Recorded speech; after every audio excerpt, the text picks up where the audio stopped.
एहसन मलिक साहब माहिर मईशत हमारे साथ मौजूद हैं, उनसे बात करते हैं। एहसन साहब, बहुत शुक्रिया आपका। Welcome to news morning. Sir ये बताइएगा, 28वें रोज के बाद जो डॉलर की गिरावट थी उसमें ज़रा बेहतरी आई है।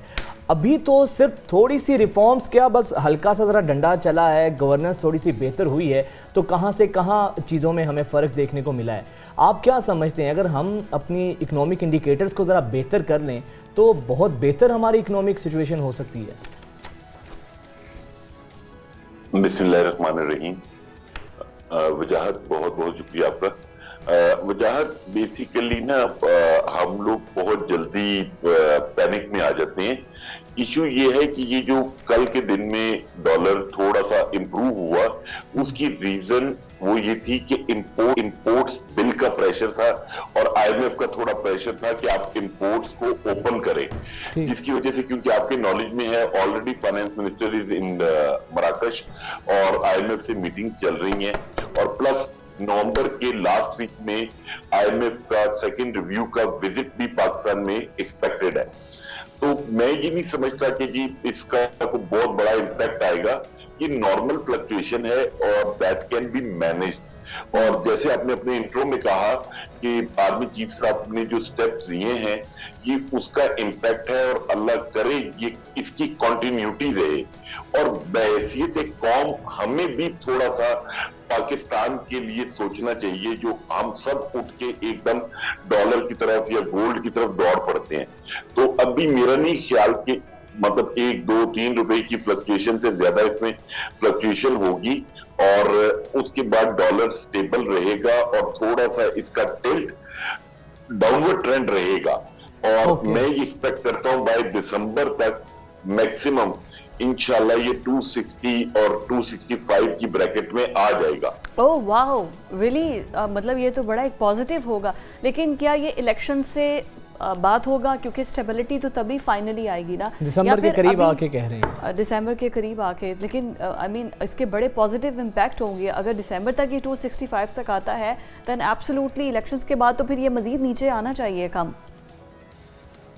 नहीं, मैं ये समझता हूँ कि पॉलिटिकल जब गवर्नमेंट आएगी, पॉलिटिकल स्टेबिलिटी आएगी, वो पॉलिटिकल स्टेबिलिटी शायद उस तरीके से चीजों को अभी मैनेज ना कर पाए। मुझे इलेक्शन जो है वो फरवरी एंड या फर्स्ट वीक ऑफ मार्च में कहीं पे नजर आते हैं, उससे पहले नजर नहीं आते। अभी 21 आपको भी यकीन नहीं है कि जनवरी के लास्ट वीक में इलेक्शंस होंगे?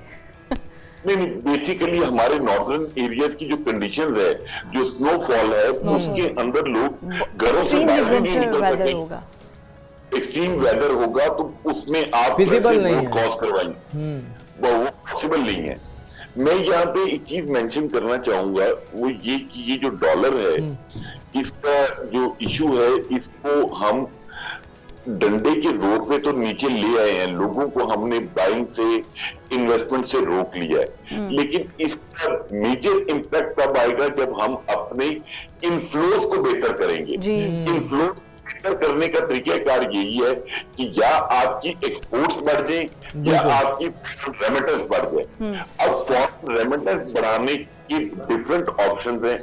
उसमें मैं एक पहले भी प्रोग्राम में कहा कि आपको रियल एस्टेट सेक्टर को SIFC में इंक्लूड करना चाहिए, क्योंकि रियल एस्टेट सेक्टर एक ऐसा सेक्टर है जो इमीडिएट फॉरेन रेमिटेंस अट्रैक्ट कर सकता है और ओवरसीज पाकिस्तानी उसमें इन्वॉल्व हो सकते हैं। बट अनफॉर्चुनेटली अभी तक हमने इसको बिल्कुल भी साइडलाइन किया हुआ है। अच्छा एहसन साहब, वो तो ज़रा इकोनॉमिक रिफॉर्म्स की बात है ना, ज़रा लॉन्ग टर्म चीज़ें हैं। अब आपको क्या लगता है ये डॉलर जिसकी आप बात कर रहे हैं कि 260-65 तक आ सकता है, अब ये जो इतना नीचे आया है, आपको लगता है कि ये कोई कॉस्मेटिक सी एक चेंज है, बस बहुत एक आर्टिफिशियल तरीके से नीचे आया है क्रैकडाउन की वजह से? क्रैकडाउन की वजह से अब एक थोड़ा जोर खत्म होगा फिर वही होगा, या फिर आपको लगता है ये कांस्टेंट नीचे आएगा और दोबारा से 300, 350 तक नहीं जाएगा? जहां बेसिकली ना एक चीज आपने मेरे में आई होगी कि ये जो मनी चेंजेस हैं, इनके ऊपर काफी डंडा चलाया गया है, और जो इसके पैरामीटर्स हैं मनी चेंजर्स के, उनकी गारंटीज वगैरह बढ़ाई गई हैं, और आम आदमी के लिए विंडो सेल को लिमिटेड कर दिया गया है। और आने वाले टाइम में मैं ये देख रहा हूं कि शायद आपको जब भी डॉलर परचेज करना होगा या कोई फॉरेन करेंसी आपको परचेज करनी होगी तो आप सिर्फ बैंक्स के थ्रू परचेज कर सकेंगे। और मैं ये समझता हूं इसको बहुत पहले ये स्टेप ले लेना चाहिए था। काफी दुनिया में यही स्टेप है, वहां पे मनी चेंजर लेकिन नहीं आप है। ये देखिए जो एहसन साहब, बाहर दुनिया में होता ये है कि अब जैसे फॉर एग्जांपल किसी भी कंट्री की आप एग्जांपल ले लीजिए, वहाँ पर ये हवाला हुंडी वाला कॉन्सेप्ट तो हमारे अंदर ही है। वहाँ पर इंटर बैंक में ही इतनी अट्रैक्टिव चीज़ें होती हैं कि वो आपको ओपन मार्केट से इतना वो कम रेट दे रहे होते हैं कि लोग खुद ब खुद अपने रेमिटेंस हवाला हुंडी की बजाय इंटर बैंक के थ्रू करते हैं ट्रेड, ताकि सारी चीज़ें जो हैं उनको फिर बाद में उसके बाद उनको बड़ा इस लिहाज से भी बड़ा ज़्यादा अप्रिशिएट किया जाता है कि उनके बेनिफिट्स बहुत ज़्यादा दिए जाते हैं एक प्रॉपर चैनल के थ्रू जब वो आते हैं। हमारा यहाँ पर ओपन मार्केट का रेट कुछ चल रहा है, इंटर बैंक का रेट कुछ चल रहा है, ओपन मार्केट में कम होता है तो इंटर बैंक में ज़्यादा नज़र आता है हमें, तो फिर तो हवाला हुंडी का बिजनेस ज़्यादा फ़रोग पाएगा। फिजा बिल्कुल भी नहीं। मेरे ख्याल में जिस तरीके का क्रैकडाउन चल रहा है उसमें ये हवाला हुंडी का कॉन्सेप्ट आहिस्ता आहिस्ता खत्म होता जाएगा। और उसकी एक बड़ी वजह ये थी हवाला हुंडी के प्रमोट होने की कि मार्केट रेट और बैंक रेट के अंदर बहुत गैप था।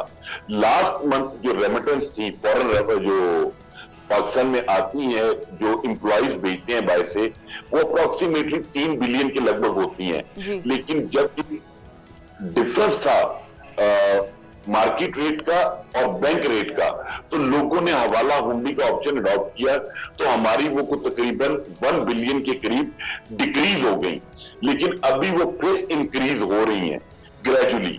तो हमें इस बड़ा माइन्यूटली इसको ऑब्जर्व करने की जरूरत है और चीजों को हम समझते हैं कि राइट ट्रैक पे चलना शुरू हो गई हैं। लेकिन मैं कल जैसे 2 लोगों को मिला तो वो उनका ख्याल ये था कि शायद ये डॉलर दोबारा उसी हाइप को पकड़ेगा, तो मेरा नहीं ख्याल कि डॉलर दोबारा वो। चलें सर, ये आपने अच्छी खबर सुनाई है कि डॉलर की जो उड़ान है ये बड़ी आर्जी है और दोबारा से डॉलर ग्रेजुअली डिक्लाइन करेगा। बहुत शुक्रिया एहसन मलिक साहब आपके वक्त का, और बड़ी वैलिड है कि IMF की वजह से कुछ प्रेशर था जिसकी वजह से ऊपर गया।